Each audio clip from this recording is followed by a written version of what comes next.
Ladies and gentlemen, thank you.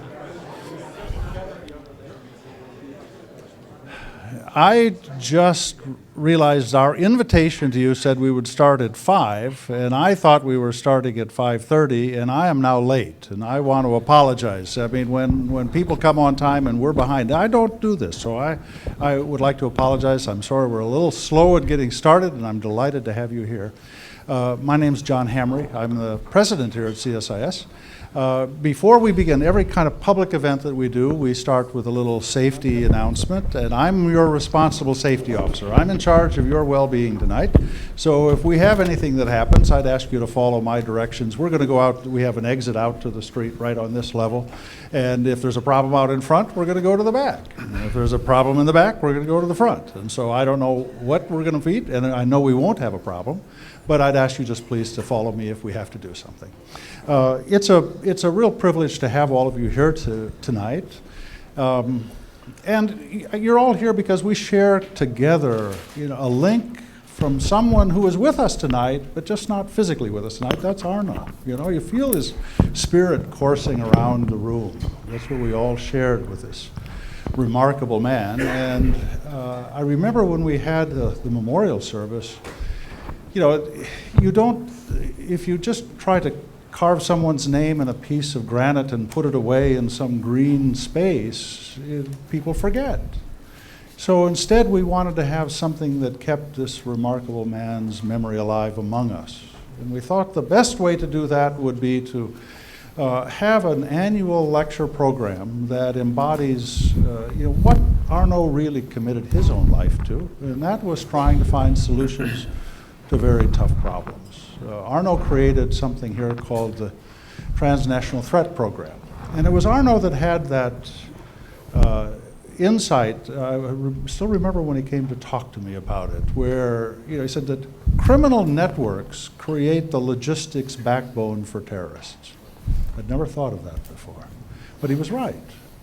And he said, we need to look at this as a whole. This is usually a divide that's separated intelligence and national security on one side and police on the other side. And he said, you can't deal with this problem when you have that kind of a divide. So he was a pioneer to think about this. And so it's in that spirit that we want to kind of commemorate that insight. Fortunately, one of Arnaud's greatest accomplishments was to mentor Tom Sanderson. And Tom has all of Arnaud's unending energy, vital energy, and a little bit of Arnaud's recklessness. I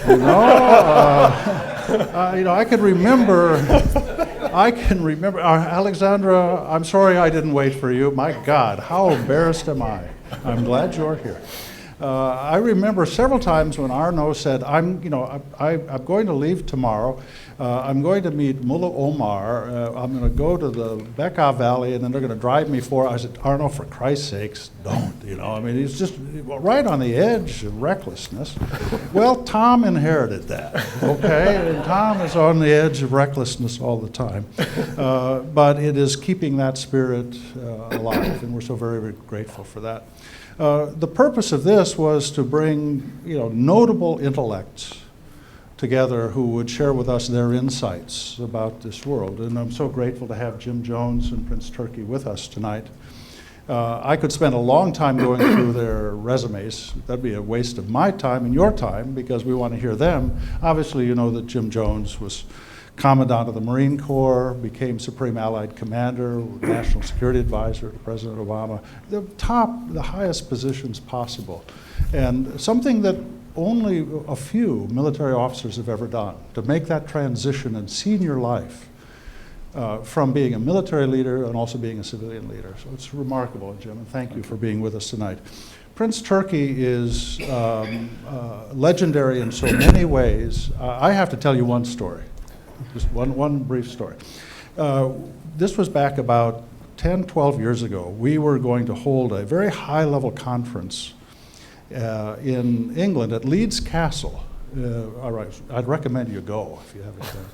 And this had people like Ehud Barak and Primakov and very high-level people. And Prince Turki was instrumental in helping us line this up. We all get out to Leeds Castle, lovely chauffeured cars and all that, and we're waiting around, and all of a sudden there's this helicopter whoop, whoop, whoop, whoop, whoop, coming in, and stepping off the helicopter was this man in a beautiful white silk suit, a gorgeous deep pink rose shirt, a white tie, a white fedora, and sunglasses. It was a James Bond moment. And that was Prince Turki, okay? At the time, he was the ambassador from Saudi Arabia to the Court of St. James. And of course, he was the ambassador here in Washington and did just remarkable service throughout his career. He knows Washington so well, having been a student here. But I'd say that Prince Turki is a friend in its deepest sense. You know, a friend is not somebody who tells you what you want to hear. A friend is somebody who tells you something you need to hear. And that has always been Prince Turki. And he's always given us the depth of his own personal wisdom and judgment to help us, even though there were times when it was hard to hear it. And I want to say thank you to you, for you, Prince Turki, for that. Tom, let me turn it to you. Let's get this thing going for real. Wonderful. Thank you, Dr. Hamre.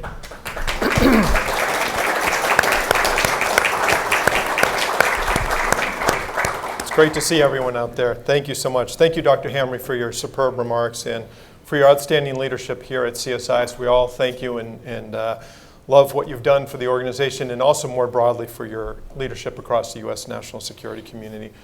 Good evening, ladies and gentlemen, and thank you so much for joining us for the inaugural Arnaud de Borchgrave Dialogue. My name is Tom Sanderson. I serve as the Director of Transnational Threats here at CSIS. I'd like to extend my own warm welcome to His Royal Highness Prince Turki Al Faisal. Thank you so much, and to General James L. Jones. Thank you very much.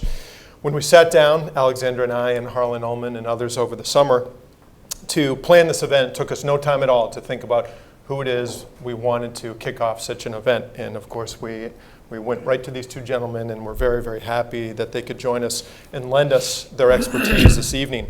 I'd also like to offer a grateful thanks to all those who've supported our TNT project over the years and for your support of the new dialogue we're launching tonight. We simply could not have done it without you. Some of you have also asked me how you can support the endowment fund for this, and we will reach out to you afterwards.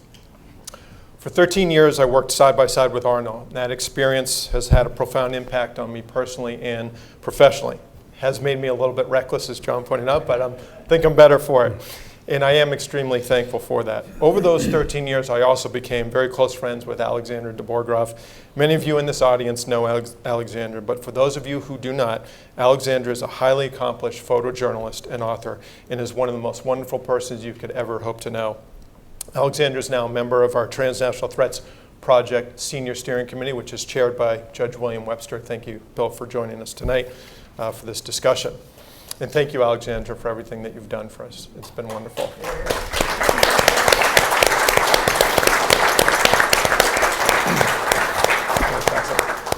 When introducing Arnaud to visitors at the office, I would encourage Arnaud to talk about his illustrious career and background from D-Day in 1944 to his careers at Newsweek, Washington Times, UPI, and then finally at CSIS. I have here one of his older passports, and let me tell you, it is unbelievable when you look through this. Saudi Arabia, Iran, Somalia, United Arab Republic, the Khmer Rouge Republic. I mean, unbelievable when you think about where Arnaud's been. I think you could wallpaper an entire room with what we have in there. So I'd always ask him to look at that, and he would always talk about that. And I would ask him, please tell us about that history. But he would always say to his guests, I'm much more interested in the future than in the past. And in March of this year, we hosted a heartfelt memorial for Arnaud that looked back on his amazing life. But as we meet this evening, the world is experiencing tremendous instability and uncertainty, and the future is indeed our greatest concern. The challenges underway and those over the horizon are simply the most complex we've ever faced. They range from economic weakness, resource depletion and climate change, pandemics, demographic pressures, cyber problems, geopolitical friction, upheaval across the Middle East and North Africa, poor governance, and transnational threats to include terrorism and organized crime. Tonight's discussion will focus primarily on transnational threats and geopolitical competition. With that, let us turn to these two fine minds on these subjects and begin our dialogue.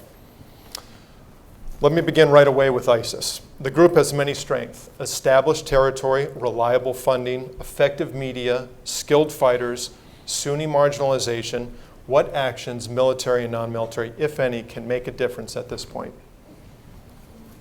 I have to defer to His Highness. Well, first of all, let me thank you all for being here, and for CSIS. And Sandra, thank you for inviting me to attend this wonderful occasion. It's rather daunting for me because so many luminaries here. I hope that I can live up to what you're expecting from me after that big send-off that John Hamre gave me. I thought he wasn't going to tell tales, but apparently I misjudged him. One thing about Arnaud, I must say, is that a frequent sentence he used when we were together was, "What are we going to do about that?" And he was that kind of person. He wanted to do things. And whatever the situation was, he felt that he could be either helpful or contributive in one way or another. And Arnaud, I'm going to miss you. I know these people are going to miss you too. ISIS, I call them, if you don't mind, fahish. In Arabic, it rhymes with Daesh, which is the Arabic name for ISIS. In Arabic, fahish means obscene, because I don't think that they deserve to be either called a state or Islamic. And I think that's one of the things that we must keep in mind in looking at how fahish is projecting itself to the rest of the world, and counter that projection with rejection. They shouldn't be allowed to assume whatever position they aspire to show themselves to assume. And there are several ways that we can counter them. Of course, ideologically, I'm not one of those who thinks that they are an ideological threat to Islam or to Muslims or to the world, because the way that they conduct themselves is so abhorrent to the rest of humanity that no one in their right mind would accept their philosophy as being either acceptable or in any way agreeable to proselytize for or to propagandize for. They do that for themselves, the proselytizing and the propagandizing. But throughout the Muslim world, I know this from the Atlantic all the way to the Pacific, the vast majority of the people in those lands, whether Sunnah or Shia, whether Alawite or other subdivisions of Islam, reject the philosophy and the way that Fahish is trying to show itself as being the true original message of God to the Prophet Muhammad. And that, I think, is something that we must also keep in mind. However, they do attract young people of all ages. There are some people who are above 40 years old who have joined Fahish. And they do that for one of the things that John Hamre referred to, which is the criminal aspects of Fahish, because they have a criminal network. They deal in drugs. They deal in stolen goods, particularly archaeological artifacts. They are thugs. They kidnap people for ransom. So all the practices that you can think of a criminal mind is very much in the makeup of Fahish and how it operates in the areas that it controls. And the only way I can think we can meet that criminal activity is through a forceful and very direct military intervention that has to subdue this cancer that is eating at people's hearts and people's minds, particularly in the areas where they have control. Unfortunately, the world community is not of that view. They think that, perhaps justifiably, but I'm not one who accepts that argument, that air power is enough to subdue Fahish. It's not.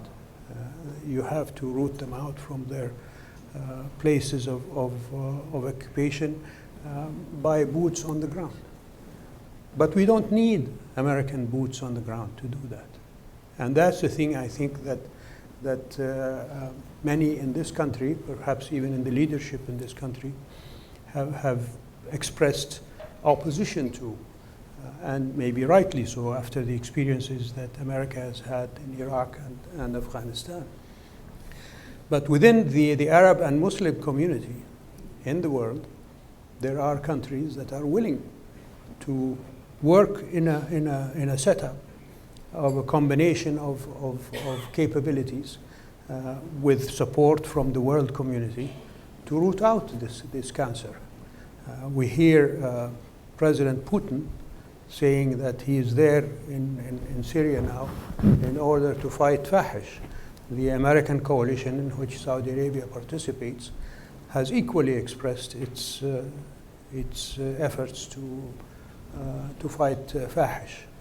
But none of these various groupings have committed the necessary means to do that. That is my view. And our late foreign minister, my late brother Saud, a year and a half ago, before he resigned his post as foreign minister, in an interview, he said that if it needed to, Saudi Arabia would be willing to put boots on the ground.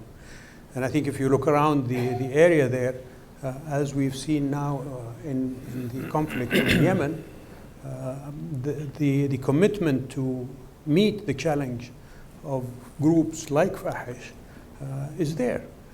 And it only needs the right leadership to put together the right formula for that engagement.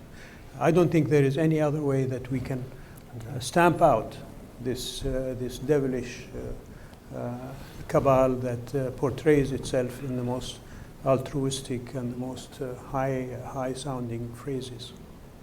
Thank you, Prince Turki. General Jones, you're a military man, but you also served at the White House as the National Security Advisor. Do we have a strategy? If we do we have the right things? What's missing in this effort? Well, first of all, thank you, Alexander, for inviting me to this wonderful occasion. And I'm one who has been deeply affected by and influenced by my friendship with Arnaud and Alexander both. My most memorable time with Arnaud was at the 60th anniversary of D-Day, Normandy. I was serving as the Allied commander. I don't like to use the word supreme, I'm sorry. But, and I flew down from Brussels, and Arnaud and I spent the day together listening to speeches and walking through the cemetery and, and then having a wonderful dinner together in Paris. And listening to him and watching him, particularly on that occasion, was a very moving experience. My family moved to France in 1946 when I was 2.5 years old, and I grew up looking at the United States from the European side of things, and so I, as a young child, was deeply affected by the post-war era in Europe. And Arnaud's path and mine coincided rather late in life, but it was one of the nicest things that ever happened to me, and I'm honored to be here on the first panel celebrating his life and the contribution he's made to the world that we have, and he's helped us understand that world. So we miss him, and we love him, and hopefully we know he's here in spirit. I think the American word for Daesh is monsters. So I'm going to call them monsters tonight. For me, the issue of the existence of this group and what it does and how it does it goes back to maybe a little bit longer than what I'm going to say, but it goes back to our collective failure to act when Assad used chemical and biological weapons on his own people. I think that there was a missed opportunity. I participated in Operation Provide Comfort in 1991, which as a colonel in northern Iraq, and we partitioned Iraq into a northern sector and a southern sector in which we had no-fly zones, and the middle sector where Saddam could play around, but there wasn't anywhere for him to go. And I thought at the time that a proper response would have been to do the same thing in Syria, which is to say, to take a chunk of that country with an international force and just declare it a no-go, no-fly zone, but also, importantly, a refugee zone. And I think that had we done that, that the refugee problem that other countries are now facing, particularly in Europe, but also Jordan and other countries in the region, might have been attenuated. But I think there should have been a price to pay for that action on the part of Assad. And now it's more difficult. It's more difficult because of the Russian presence, although I'm happy to see that they've reached some accommodation between on the flying challenges. And as far as a strategy is concerned, I deeply believe that this century presents itself in radically different ways than the 20th century.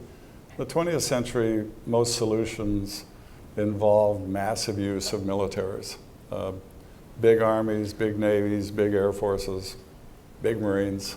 But in this century, that's not enough. If you don't have a combination of a capability of bringing about security, and with that, economic development and governance and rule of law, relatively simultaneously, you're probably not going to be successful. And I think the lessons of Iraq and Afghanistan speak eloquently to that. The other thing that you need is obviously a good partner. And in Iraq, Prime Minister Maliki proved himself not to be a good partner. And unfortunately in Afghanistan, although it started out okay, President Karzai proved himself to be an unreliable partner as well. So those elements of the kind of a three-legged stool, and I'm speaking not as an American here, I'm speaking about a global problem. I don't see these monstrous acts and this existence of this group as necessarily a regional problem. And organizations that were created in the 20th century, like the North Atlantic Treaty Organization, can't simply be passive and reactive until it's too late to do anything about it.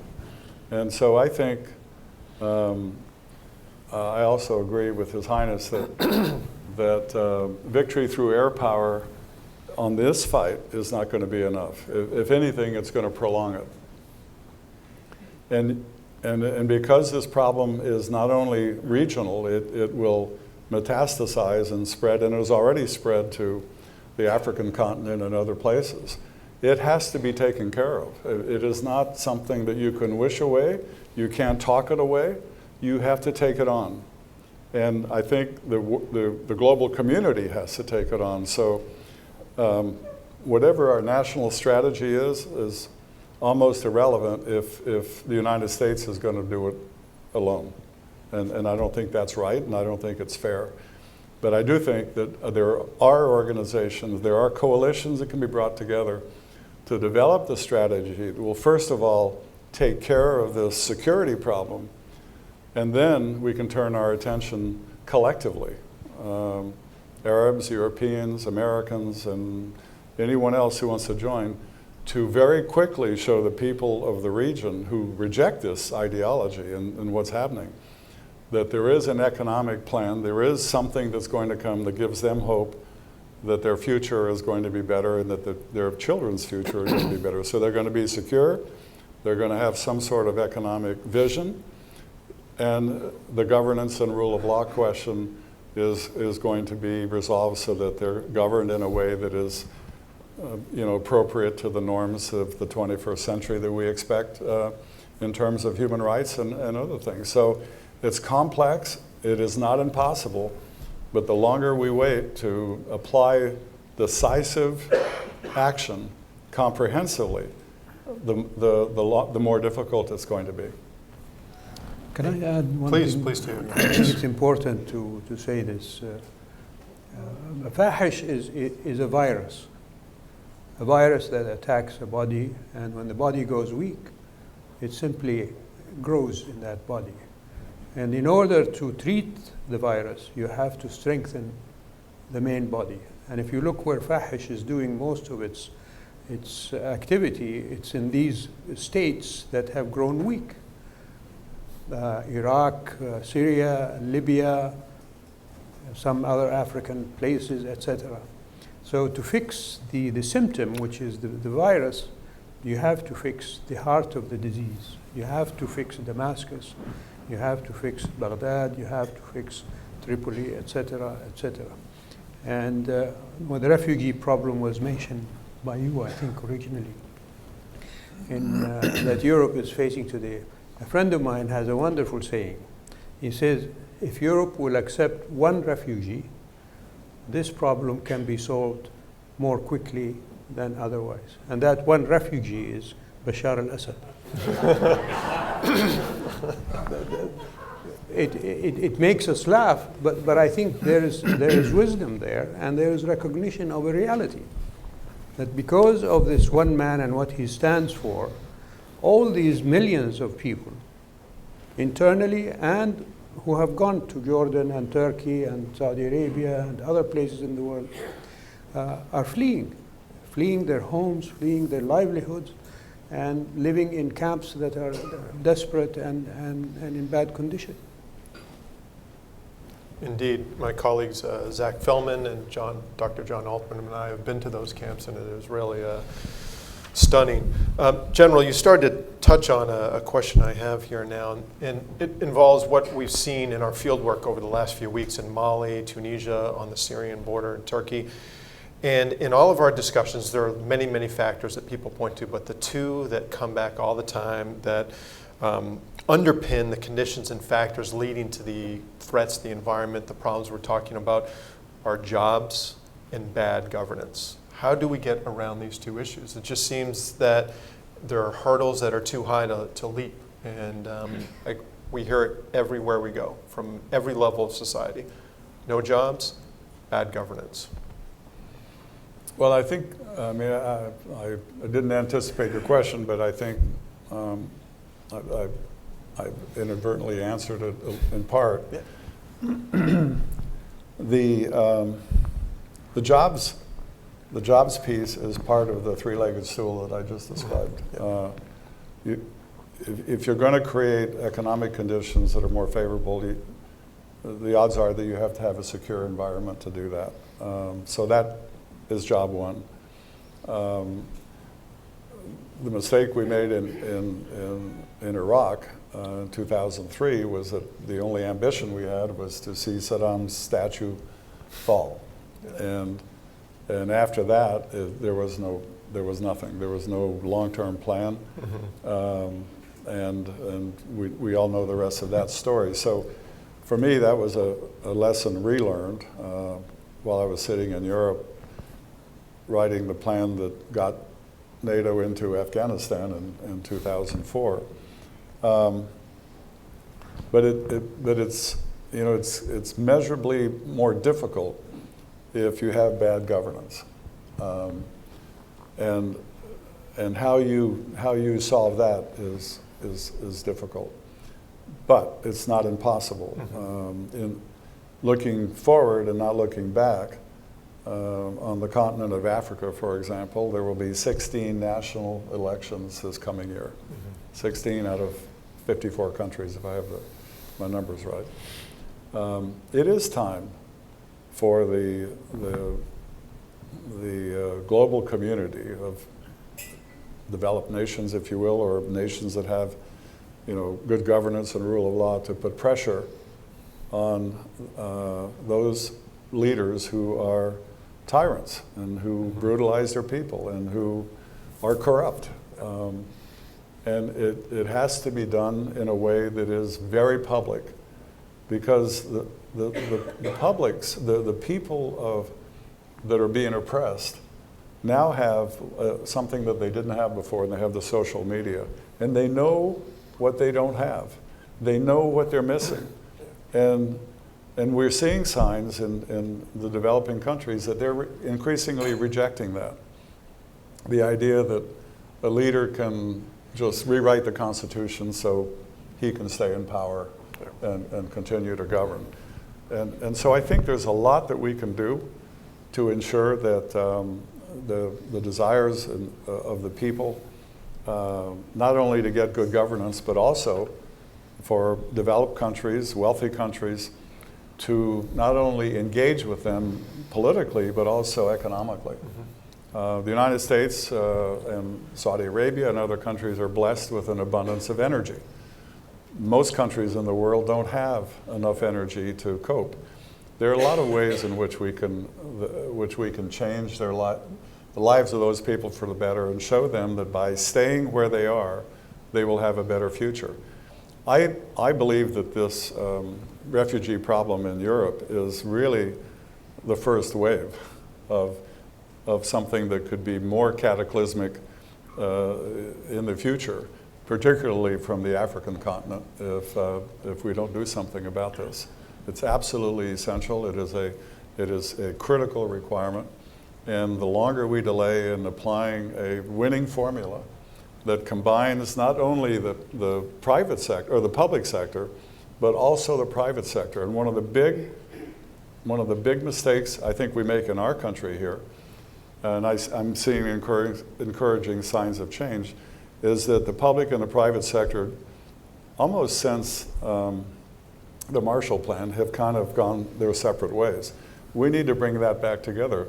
The one sector of the American society that is universally admired and recognized and wanted is the private sector of the United States, is the American private sector. That we create jobs, we know how to do that. We create wealth, we know how to do that. But it's got to be applied more holistically, more cohesively with our foreign policy. And I think the American private sector is probably as important an instrument in our foreign policy as is our military capability for the future. I agree fully with what the General said. I can't speak for other countries, of course, but I can say that as far as Saudi Arabia is concerned, the issue of improving the conduct of government is an issue that is alive every day of the week in the kingdom, within government and outside government. If you look at the press in Saudi Arabia, very lively discussions about the conduct of bureaucracies and the failures of bureaucracies. And that public exchange of views and comments impresses and ends up at the king's desk. And there are means whereby the grievances and the complaints of the population rise within the society, within government and outside government. Although our parliament, we call it the Consultative Assembly, we still don't have parliamentary elections, but we'll get there one day. It is a consultative assembly, but it does consult, and it is being consulted. And all of the regulations within the kingdom, since the functions of this assembly have been established, have been modified, and some improvement has occurred over the bureaucratic conduct of government through the consultative assembly. Within the consultative assembly, for the past couple of years or so, an important addition and transformation, and I would say a needed addition and transformation, has taken place. And that is the addition of 30 ladies to the numbers of the Consultative Assembly, who have brought not only the ladies' view of the world, but a more dynamic and a more exacting discipline that far outshines their fellow members of the Consultative Assembly. And they're already getting things passed through this assembly that were thought impossible to achieve in the kingdom before.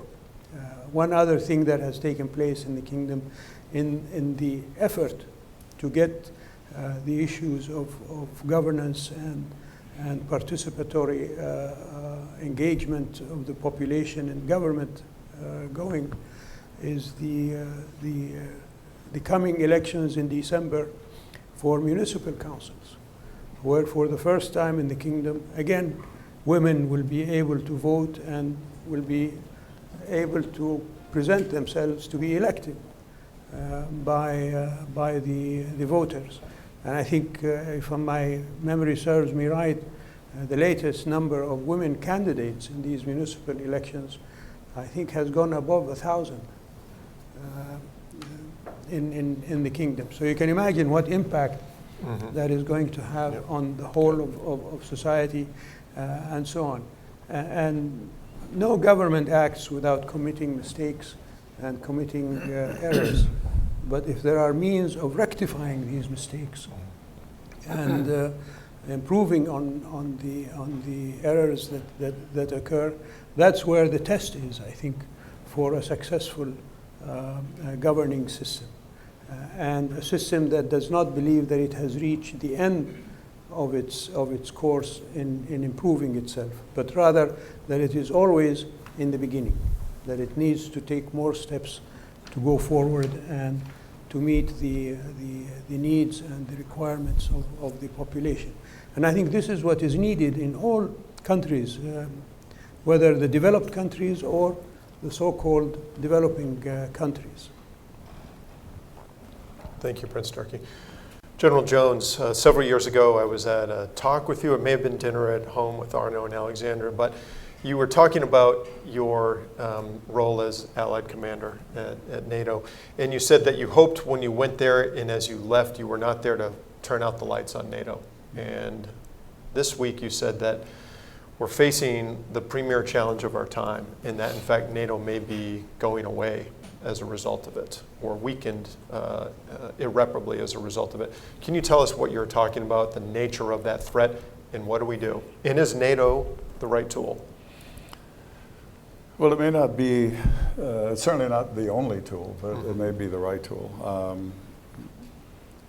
When Secretary Rumsfeld asked me if I would stay on active duty to go to NATO, I was floored. I never expected that.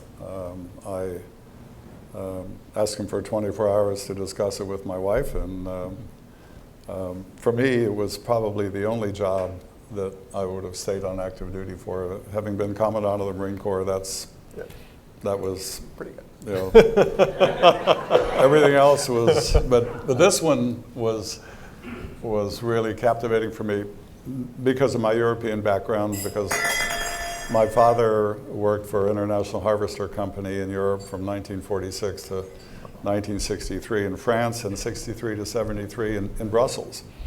And as it happened, I finished my military career in December of 2006, 20 miles from where my father retired in Brussels.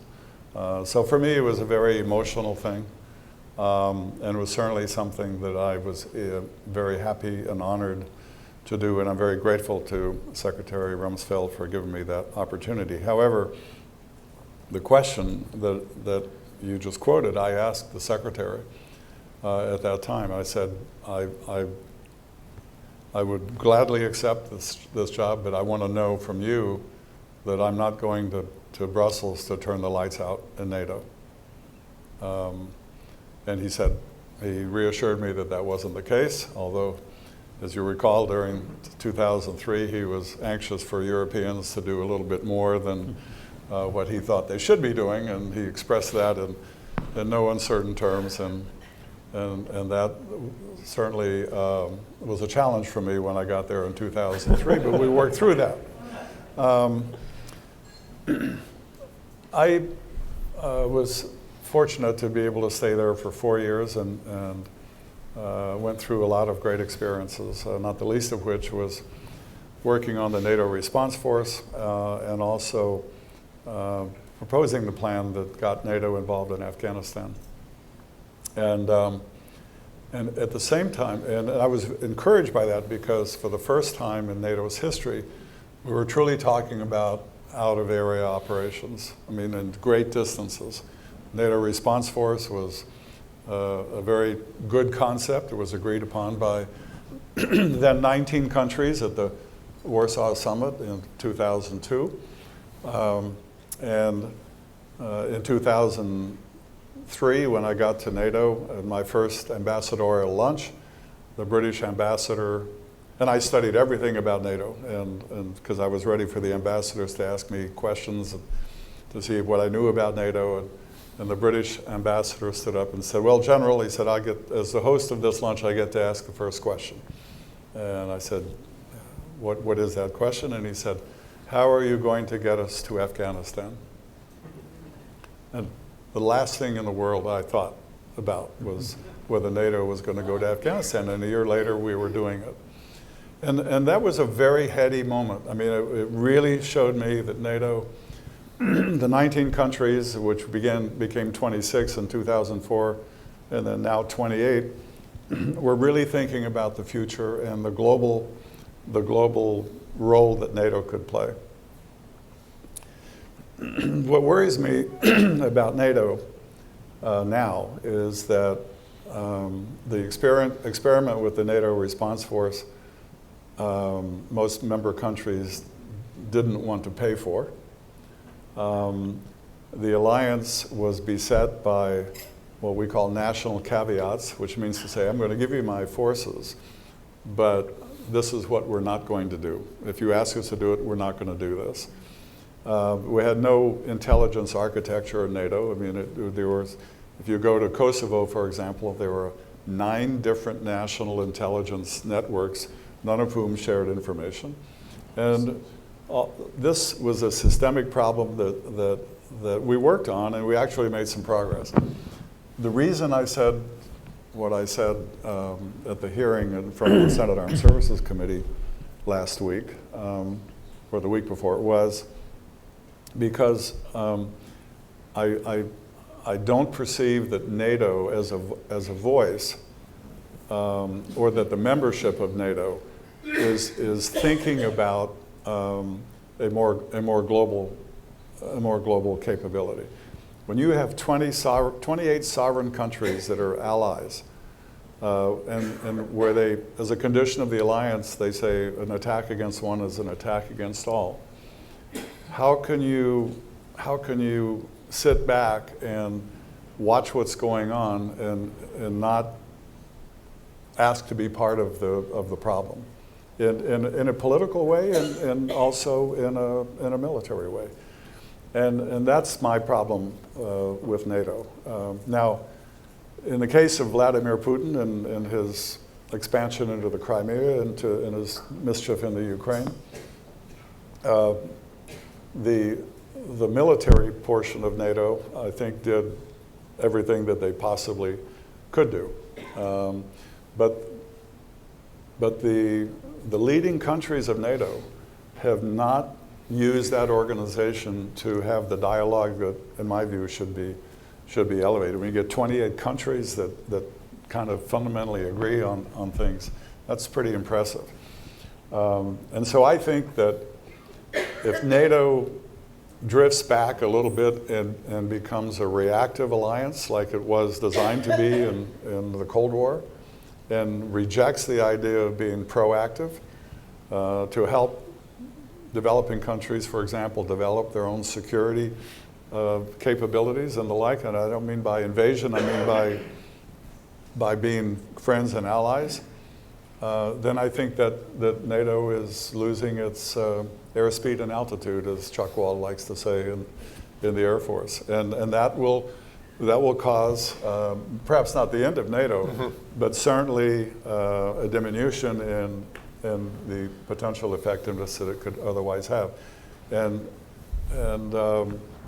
you know, I recall in 1991 in northern Iraq, we had a 25,000-man international force that went into northern Iraq on a humanitarian mission, but to aid the Kurds to come back out of Turkey into their homes. That kind of engagement, I think, is well within the capabilities of the North Atlantic Treaty Organization, and in cooperation with our friends in the Arab world, we should be able to do more than I think we're doing. Now, one more point. There's it exists in NATO, a group called the Mediterranean Dialogue, and it's composed of, I think, 7 countries ranging from West Africa all the way to and including Israel. It is a group of countries, mostly from North Africa, but including Jordan and also Israel. And it seems to me that that's another group that could be revitalized, both militarily and diplomatically, to discuss the issues of our times. But it's just not out there, and I think that's a mistake. Thank you. I would say that the Arab world needs its own NATO. And we're seeing day to day, presently, the need for something like that. Syria aside, you have the issues of Yemen, you have the issues of piracy in the Red Sea and the Indian Ocean. You have the issue of protecting the thoroughfares in the waters. Bab el-Mandeb, Hormuz Strait, Suez Canal, etc. In the past, you know, the Arab League, for all of the people who have criticized it, since its inception, it probably brought the most brilliant ideas in the world into paper. Never in action, unfortunately. And one of those was a joint defense agreement of all the Arab states, signed to with a command structure and all sorts of wonderful diagrams and charts and so on, but none of it came through because of the political differences within the Arab world. But as we're seeing in Syria, for example, the Arab countries with the United States and with other countries in the coalition that is bombing Fahish, there is the capability to coordinate.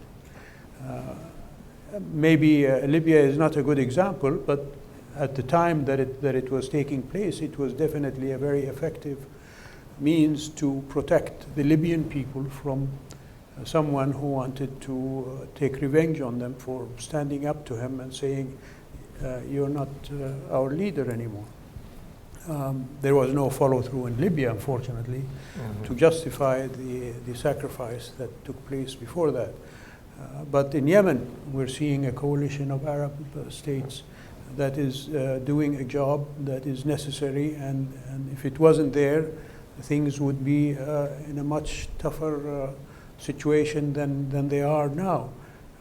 And with the experience of NATO, of course, as an example, something in the Arab world can be set up to operate in full cooperation with NATO and with other organizations, perhaps through the United Nations mandates. But there is a necessity for a grouping of nations in the Middle East to come together to meet the very difficult situations that we have. And it's not just Fahish. And Fahish, if it's not treated the way as I suggested, by fixing Damascus and Baghdad and Tripoli and the other places, it's going to spawn even more vicious forms of itself in the future. And so you need to have a means to counter that. And working with NATO, of course, would be one of the means of doing that. Thank you, gentlemen. I have many more questions, but I'm mindful of the time and want to open it up to the audience. Please raise your hand and make sure you identify yourself and your organization. We'll start with Dr. Anthony Cordesman. I would like, I guess, to ask you both to address the problem of scale. Hold on, Tony, we're going to do a microphone so the folks online can hear it. Thank you. I wonder if I could ask both of you to address the problem of scale we now face. You're radioactive, Tony. Just keeping one, take the other one back. Okay. Jim, you mentioned the classic development. This is a region where the population is about 6 times what it was in 1950. In 2011, before any of this started, the unemployment for young men in the age 20s was something like 30% or more direct and indirect. We talked about refugees, but the number of people displaced without a home or a job in this area is more than twice the number of refugees. In fact, it's more than half the population. We don't know how bad it is in Libya. In Iraq, the figures are about 30%, and you have a steadily declining real per capita income for the average person in a state-driven economy, which basically is wasted its money on creating jobs. You look at Yemen, and it's 80% of the population, which is now at risk in terms of food supply. When we look at our experience in Afghanistan, and the World Bank says essentially that poverty has been increasing since 2008, and that now seems to track with Afghan figures. Assuming we could defeat the Taliban as fish, how do you really address something on that scale? Because having the traditional development model really hasn't worked much of anywhere since World War II. I mean, I certainly agree that it's a huge problem, but you know, I think one of our failures in Afghanistan was, despite lofty ambitions with 5 lead nations to tackle the 5 main pillars of Afghan reconstruction, we only did one. And we only did one, and that was the security umbrella. And doing one of those things is simply not enough. So I think while President Karzai, to me, was a disappointment, I think President Ghani really has the right idea and is worthy of our collective support, not just the U.S., but the international community. And you've talked to him many times, as have I, and he will always revert to the fact, yes, the security is important, but without an economic plan that shows the people of my country that there is a better way ahead, we're not going to make it. And that's what we don't do well anymore. That's what we, the international community, don't do well. And that's why I believe that a greater unity between the public and the private sector to encourage companies to invest and to help in the reconstruction of these countries and the development of these countries is absolutely essential. The penalty for not doing that is going to be even more mass immigration and migration.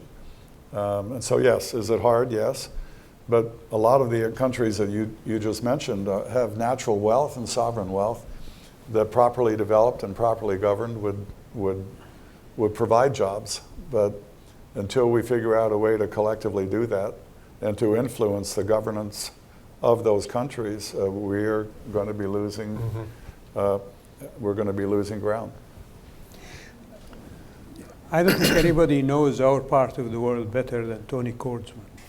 And I know that his question is coming from that knowledge of the area. The Arabian Peninsula, and I can speak only from that aspect and then tie it in with others, has been in a drought for 10,000 years, basically, since the last ice age. If you can imagine what that means. There are no rivers in the Arabian Peninsula. There are wadis, riverbeds that have dried up long ago, that every once in a while when there are rains, there's flash floods and so on. But there is no sustainable means of providing sustenance to a growing population in the peninsula. And throughout those 10,000 years that it existed in this drought, whenever the population grew in the peninsula, they always migrated to the river valleys around there, the Euphrates Valley, the Indus Valley, the Nile Valley, perhaps up to the Turkish areas and Anatolia. And for the first time in that 10,000 year history, it was only from 1950, I would suppose, that migration from the peninsula outside has been reversed. So you have people coming into the peninsula, which doesn't have the natural resources to sustain more than a specific number of people per square kilometer in the peninsula. And it's a big challenge, because along with these people who are coming in to the peninsula because of the oil wealth and the project development in these areas, you have a growing population because people are settling, they are being treated health-wise, they have education, they don't need to go to Egypt or to Iraq or to Syria or to India or to Iran to find a livelihood. And the only way that you can meet this challenge is to have a collective and coordinating grouping of countries and complement resources with each other. And I'm thinking of a grouping that might, initially it will have to be the Arabian Peninsula, because Yemen is a country without any resources, not just water resources, but also their oil is running out. So they're really running out of any means of sustaining themselves. And I think the GCC will have to become the ACC, which is the Arabian Cooperation Council, rather than the Gulf Cooperation Council alone. And Yemen has to be brought into the collective organization of the GCC, and investments in the Yemen by the GCC countries hopefully will not only meet the needs of the population in Yemen, but also allow for the GCC itself to benefit from what Yemen can offer in terms of human resources, but also this huge coastline from Aden all the way to Salalah, basically in Oman, which can then be developed into an industrial hub, if you like, for trade between the Far East and the Africa and the rest of the world. That's one way of meeting the immediate challenge of the Arabian Peninsula. But the other areas around us are also in need. Egypt's population is going to be 100 million, I think, in the next 5 years. And the Nile is not going to sustain them for very long.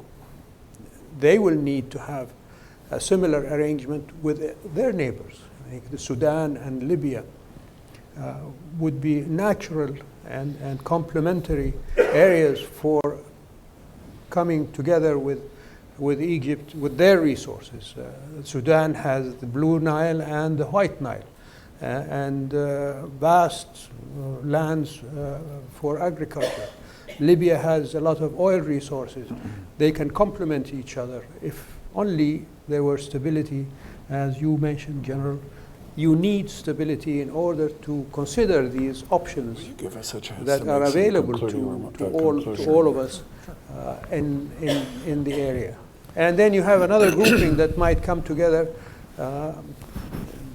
Those of you who are old enough like me to remember the Fertile Crescent proposal This was a proposal coming out of British and some European thinkers in the 40s and 50s, where you have Iraq, Syria, Jordan, Palestine, now Israel, of course, and perhaps Turkey joining in some kind of cooperative and joint organization.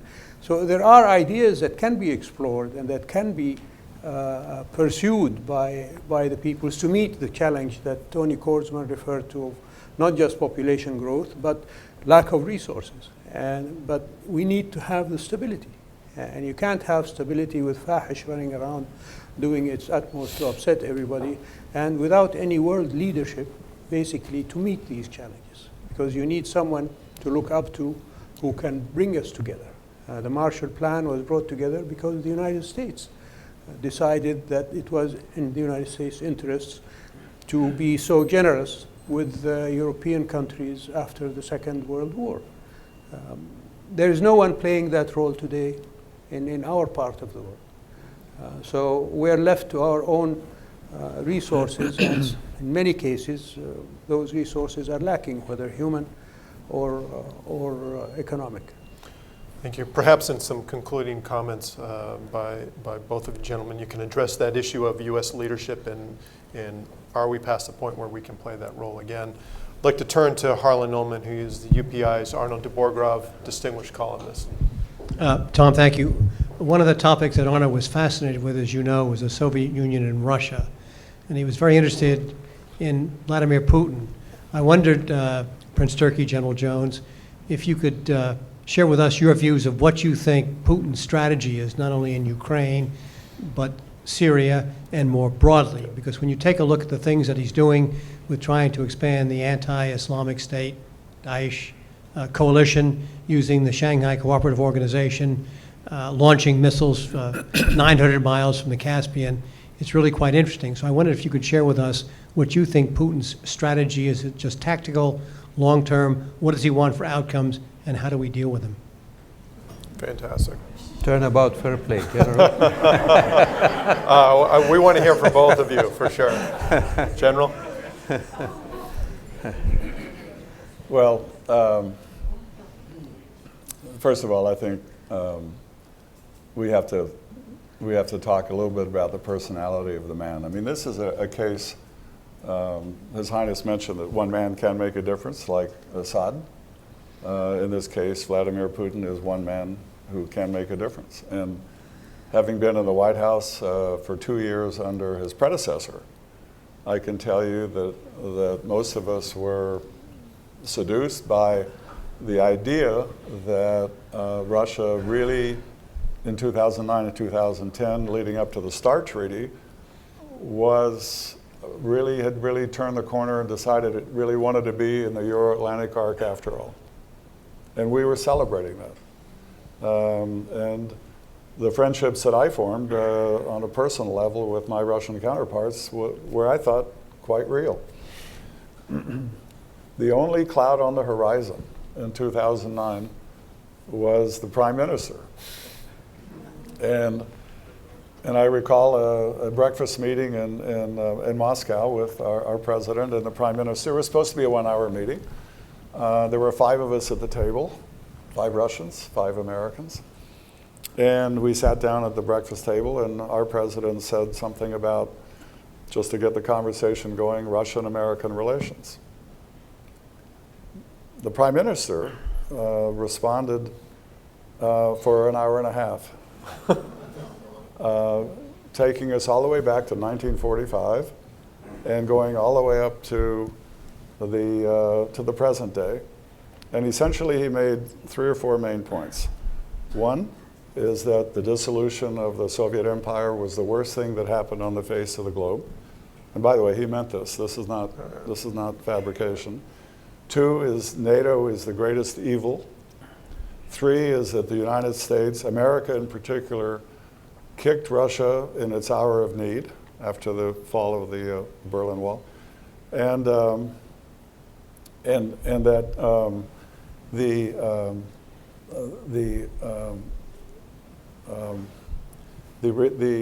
the NATO, the family of nations violated what he called, and I quote, a gentleman's agreement that NATO would not expand into the Warsaw Pact countries. He believes that. It was the most bizarre recitation of history that I have ever heard. And it lasted for an hour and a half with no notes and no interruptions. So we stayed another hour so our president could say something in return. So understanding the man and how he thinks is important, because one leader can make a difference, and he's making a difference. I believe that he believes exactly what he said. And I believe that he thinks his destiny and his job one is to recreate a Russia that is a superpower, a global power. And how he does that is going to be limited somewhat by the fact that, fortunately, in this case, oil is not $100 a barrel now. Think of what he'd be doing if it were. They were facing a huge recession. So there's some limits to what I think he can do. In the case of Crimea and Ukraine, I think he's basically done what he wants to do. And it's a little bit off the front pages. I'm not sure of that, but he's now turned his attention to Syria. I actually believe that in his willingness to meet with President Obama, that he actually thought that he could create a deal. And the deal would have been that in return for Assad staying in power, that Russia would help us with the fight against ISIS. And when that deal was rejected, then all bets were off. And we'll have to see what happens, because this is a developing story as it happens. But I do think that that Vladimir Putin is a kind of leader that needs an enemy to make himself look good, and we serve that purpose admirably in terms of his popular support. Although that's hard to measure, because he now controls the media, and polls are not exactly reliable. But Harlan, I think it's a mixture of kind of the personal nature of the leader and the opportunities that he sees and he will go for. But I think they're, in the main, I think they're quite limited because of the state of the economy. Be interesting to know what that plan was for ISIS, given what took place in the Caucasus under the Russians. Right. Prince Turki. Please don't give us credit for bringing down the price of oil. It's all market issues, all unintentional. I'll never forgive Putin for what he's doing in Syria. He's been sustaining al-Assad in the last 4 or 5 years, and he continues to sustain us. We received him yesterday in Moscow and assured him of Russia's support. So just from that aspect alone, to me, Putin is a man who has done so much harm to innocent people throughout the area in Syria, and all the refugees now that are around the world, and so on. But I must also consider that he is the head of a state, and that state is a big state, and he feels that that big state should have a share of decision making in the world that perhaps in the past 20 years or so it had lost as a result of the breakdown of the Soviet Union. And hence, he's telling us all that I am here. If you want anything done, you have to come to me. And without that, nothing will go the way that you wish it to go. That's one aspect. The other aspect, of course, I think he does feel an inferiority complex about the United States.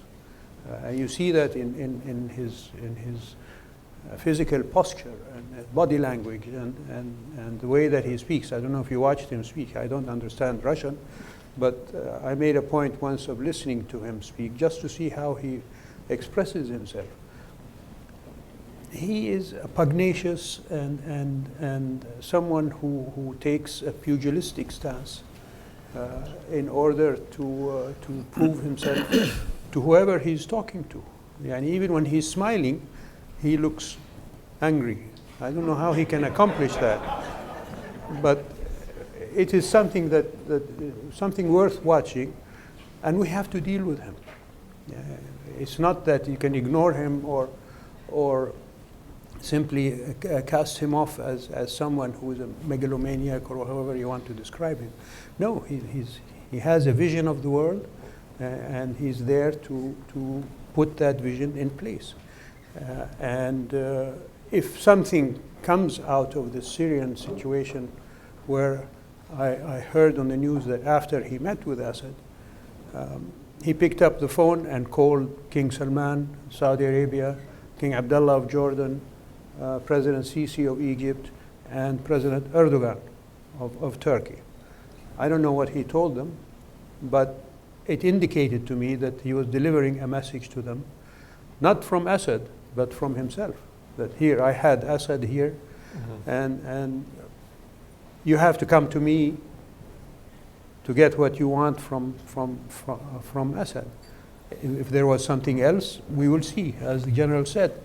The coming days will tell us what to expect and where to go with Putin.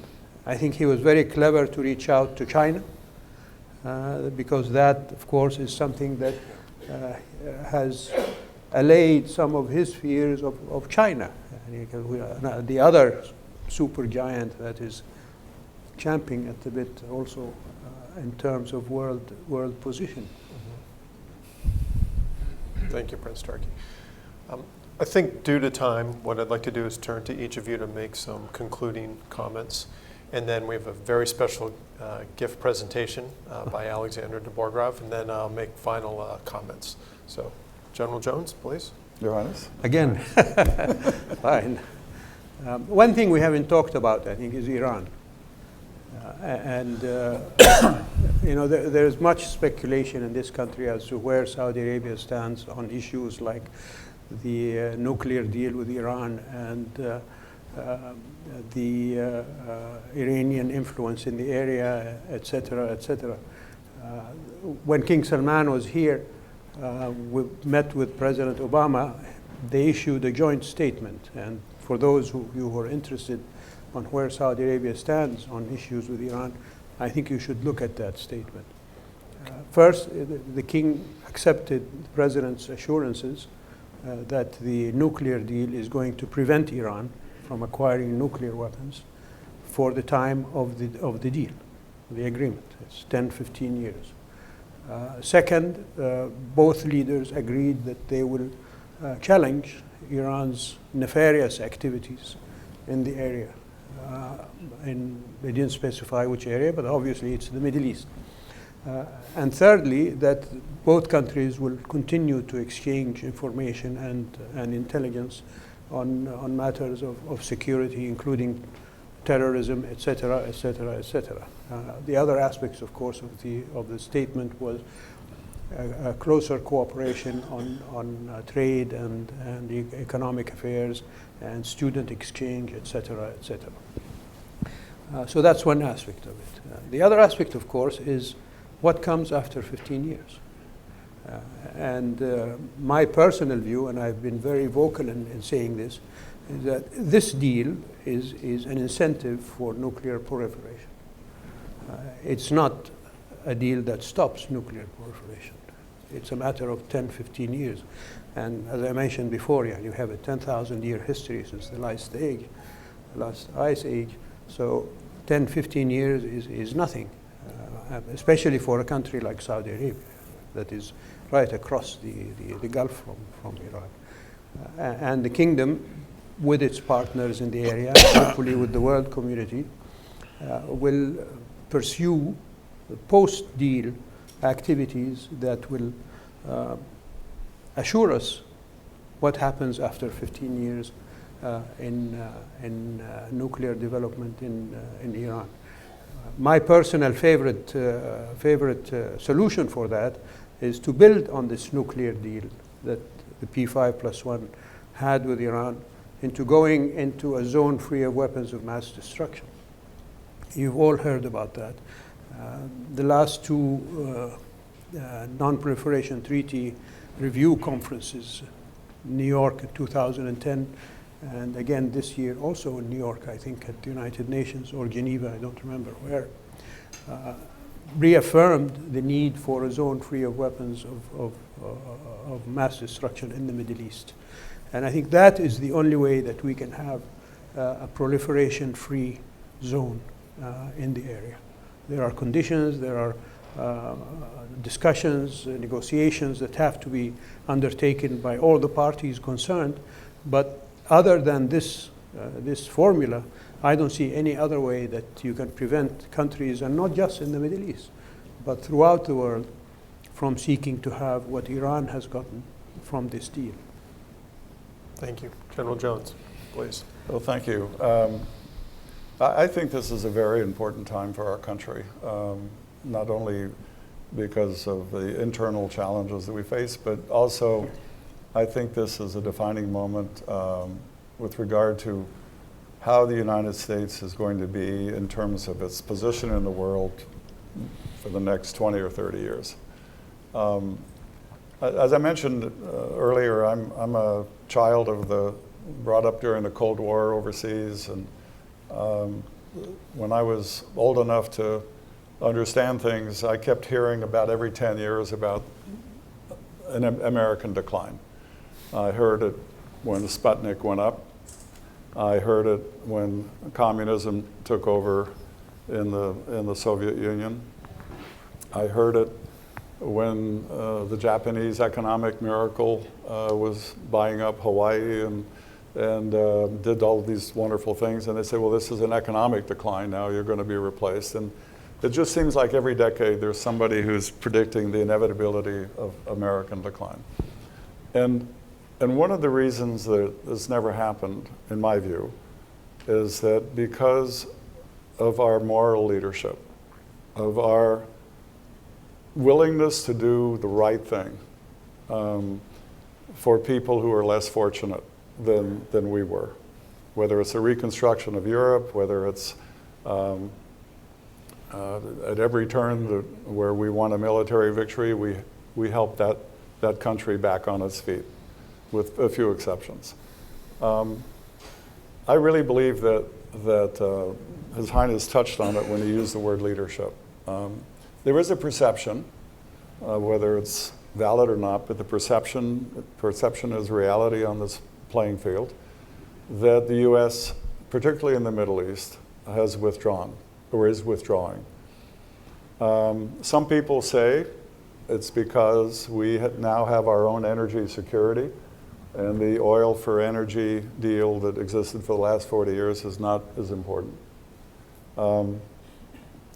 Whatever the reason is, that perception has to be turned on its head. If the United States wants to be anywhere near the position of greatness that we were from 1945 to the year 2000, then we need to, in my view, we need to understand that military power alone is not going to do that.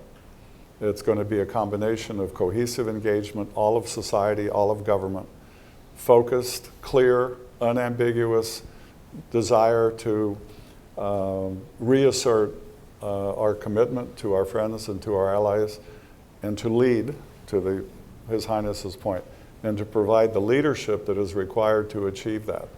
It doesn't mean we have to do it alone, but it does mean that the United States has to lead. And it has to lead in organizations like NATO. It has to lead in organizations, at least be a co-leader with a co-partner with the European Union, with the Arab League and other international organizations to include the United Nations. But I think that we need to reassert who we are and what we stand for going forward. And the moral quotient of that philosophy, I think, is fundamentally important to who we are, how we're perceived, and what we do. And I thank you very much for giving me this opportunity.